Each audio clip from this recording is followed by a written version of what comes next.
Dark Souls is about suffering. We were introduced to it by it telling us that we should prepare to die and get good, the latter of which I personally found really fucking annoying. The fans of the series hardcore enough to make it their only real personality trait take deep offense at the idea of the people getting off easy, that making things more accessible to others that struggle with the mechanical execution somehow impinges on their fun. They suffered, so others should suffer in turn, echoing the resentful cry of every shithead boomer who made a better life for their children only to rip the ladder up behind them. Suffering is a moral good and should be preserved at all costs, so that society as a whole can feel vindicated, throwing bricks at everyone who's lived a worse life than them, begging for anything to help pull them out of the muck. Dark Souls is about failure. And there weren't answers, really. I know VaatiVidya was a foundational figure in the space theorizing about Dark Souls, and while I'm sure his content's fine, it always felt like a monument to studying bark without naming the forest. I'm not trying to dog on him specifically, just that he's a name that I know is respected and will probably draw recognition even from people outside of the space. The community just had to find contentment in knowing what they could never know. Maybe my education helped me here, as being a historian made me intimately aware of the failing of the records that we left and leave. It's as important as knowing what your primary sources actually are. Gwyn didn't build Lordran, Masons did, and their names are not going to be remembered. They were never recorded at all, by Gwyn or FromSoft. Dark Souls is about decay. Part of the reason I threw myself so easily into the Year of Mal project was that even before I knew the full damage, my willingness to do the video at all had atrophied. I told people I cared about that I was working on it, or that it was on the back burner, but I think I always knew really I was looking for a reason to kill it. I can tell you the idea. I had to make 3 runs. In the first, I lit the fire, and sometimes would take on the character of someone jealous, possessive, mad with the idea of power and uncaring about the fates of others. This was partially to make it seem less like it was 3 rote recitations of playthroughs in a row, which it objectively was. In the second, I left the room with Dark Seeker Koth, and played a more apathetic character, uncaring about anyone because they cared nothing for themselves. Each had accompanying visual and audio effects. The fire run had a flood of red and deepening distortion, the dark run having black and a increasing echo. Even putting the idea in your head, likely better than the actual product could ever be, frustrates me. I'm giving you an experience that I could never actually supply you myself. Dark Souls is about cycles. We do the same thing over and over and over again. The chosen undead isn't a singularly important individual. By the time the game starts, they've been completely sanded smooth by the passage of time so that they can serve as our empty vessel. Even the lands we explore are pale echoes of what they once were. They're flooded with animate corpses, bodies poisoned by magical runoff, creatures who've lost meaning in the face of not being allowed to die. Cycles are meant to mean something, we're told. But we don't have much of a thumb on the scale, really. Being chosen is a joke told the hundreds who don't have enough left inside to hear the cadence of it. Dark Souls is about suffering. One of the earliest communities that cropped up around the Souls games was trying to figure out what the fuck was even going on. The game loved fastballing proper nouns at your dome like a class you only kind of pay attention and handing you a test. Some people took that as a challenge to gather all the information and drove themselves crazy trying to understand, but I don't think understanding was ever really the point. The game uses foreboding themes and atmosphere, with a lot of details honestly being flavor, not to build a totally cohesive world. There was never going to be the full kind of answers that people so desperately wanted or thought they could find. Dark Souls is about failure. Once I could get a new hard drive, I finally had to survey the damage. I had completed Dark Souls 1 already and was partway through 2 before burning out on both editing and playing. I lost 90% of my footage, I would say. I didn't even figure out how to make it look uniform, not like the mismanaged shit show that was Elden Ring, insisting on showing everything when cutting a half hour out would have made more sense, varying wildly in quality of footage, how it looked, and everything else. No matter what, I'm totally fucked, though. Too much is gone. I'm sure as shit not going to recomplete Dark Souls 1, and I can't tackle it the same way I have getting footage from my Year of Mal project, because that would be a literal impossibility without heavy modding. Once I saw how much was corrupted, when I ported things over to the new hard drive, I knew, really, finally, that the Dark Souls product as it was initially envisioned was dead. The dream was over. Dark Souls is about decay. The established world is falling away, and all we have left in the world of the Souls games is old, dead, mad kings, trying desperately to not be forgotten before the creeping force of eternity. You could do anything you could ever think to do. Master every skill, win every argument, read every book, think every thought, and you would still go insane before a single tick forever had passed you by. Eventually someone else will stumble upon your statue, swallowed by the sands, and they won't know who you are. No matter how powerful or brilliant or kind, everyone rots. The only true thing is that every person will die, and someone will reduce the world to the brink of collapse instead of being able to confront that. Dark Souls is about cycles. There's a strange consistency to the fickleness of fans. They dislike 2 for being too different, ragged on 3 for being too much of the same. Elden Ring gets hailed for its expansive world when it felt like, honestly, there was too much of it. Eventually recycling and regurgitating shit that shouldn't have been touched again. People rarely know what they want or why they like the things they like, really. Maybe they were always determined to turn on a game that challenged what people said they liked about the old one or tried to make them do something else. Breaking cycles is hard, and the world of Dark Souls really fails to ever do it. By the end of 3, the entire world we experienced during the trilogy is reduced to ash and dust. Cycle ends. Maybe Arendelle is different, but what we leave behind is the same as it ever was. Dark Souls is about suffering. I was almost done with my Dark Souls 1 video when I started to realize that my storage drive was corrupting. It was falling apart. I told myself I'd get a new one, but I ended up backburnering that because I was moving back home after a failed 4-year foray into Florida.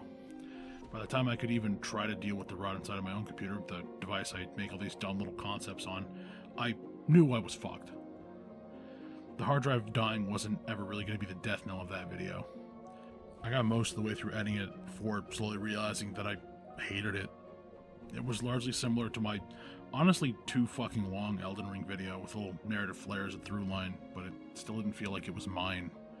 It still felt like a backlogs pastiche with the strict limits that were my own skill. I was constrained by what I knew how to do. I couldn't make the editing reflect what I was hoping for. The prevailing feeling while I was making it was that I couldn't make my friends sit through this.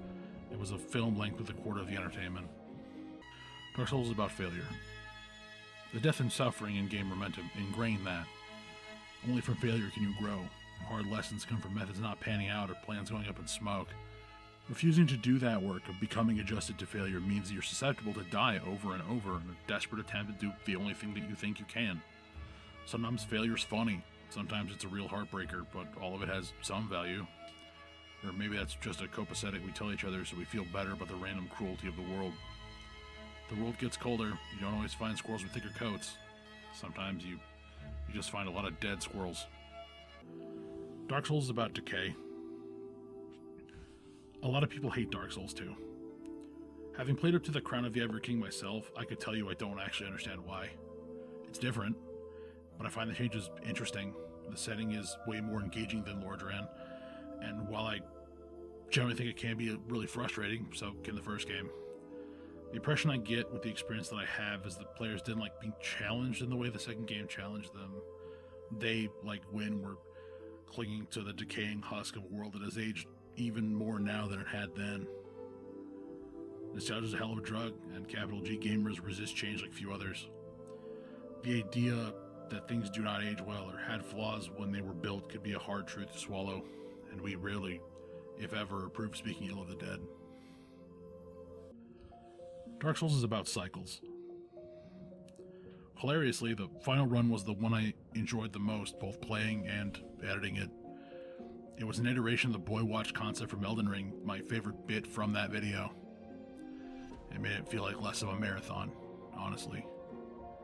My final run, I didn't actually need to take it all the way, but I did. I took the NPCs that I cared about and I liked, and I did my best to put them in the best positions that I could. If you give a shit, they were Patches, Sif, Solaire, Laurentius, Rhea, Logan, and Siegmeyer. What you think would be the best place, I leave up to you. Maybe they went hollow anyway. Maybe it didn't matter. I could have just fired it back up and undid everything. The nature of cycles is that they repeat. Lordran falls, so Drang Lake falls, so Lothric falls. All of them are trapped by the before and the after. So what the fuck is Dark Souls about? Honestly, who knows? The competing combination of environmental story, player choice, authorial intent, and community meddling make it fairly hard to tell. The more detail you learn, the more details are revealed to be nothing but smoke, fluff meant to give you even more proper nouns to be worried about. Strayed in Dark Souls 2 is the clearest example of this. A man whose culture was so thoroughly destroyed that no one even knows what the fuck Olathis is. Time washed him away, as it will wash away Lordran and Drang Lake and Lothric. Everything is echoes within echoes of the past. The question of how the game plays and what it is ground so trodden it's hard to even justify putting my own thoughts down. I could show you my death charts for 1 and 2. I could show you the notebook where I wrote down all my pathing notes and build information. I could talk about where I got frustrated, that honestly Dark Souls 1 isn't that hard if you know what's going on, and the illusion of hardness mostly comes from people not knowing how to approach it. It can be relatively easily defanged with good intel. 2, in my opinion, is the much harder of the pair, because it doesn't have the freedom that Elden Ring offers, and still has knowledge of the cheese bullshit you tried in 1, and punishes you for trying it again.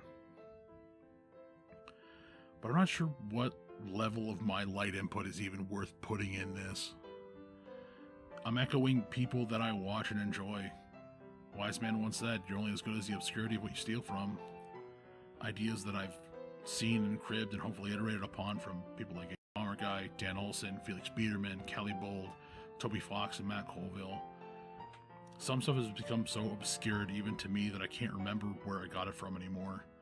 There was a line in here I swore was influenced by something I'd heard, but I can't find it. I don't have enough information. I can't shake loose the bits of the past that would let me properly make the mark that I need.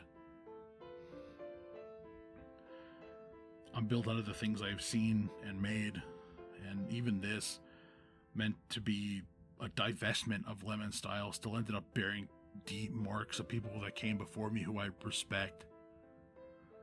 I have no more of an answer about escaping cycles than Dark Souls does. Despite doing this ostensibly to find a voice of my own, I don't know if I've done that still. I get things stuck in my head and they won't go away.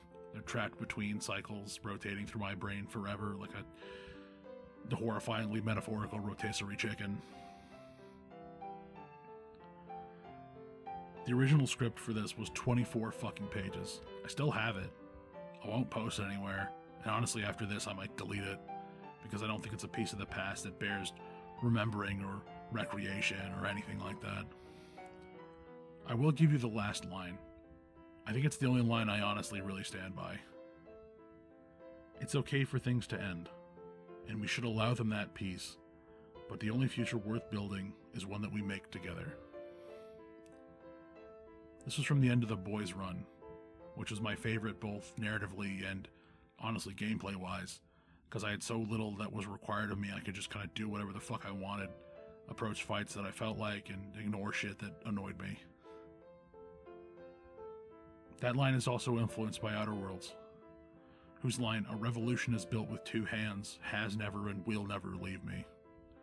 We cannot break cycles without acknowledging them. We cannot outgrow our influence without respecting them. I do not know what the future holds.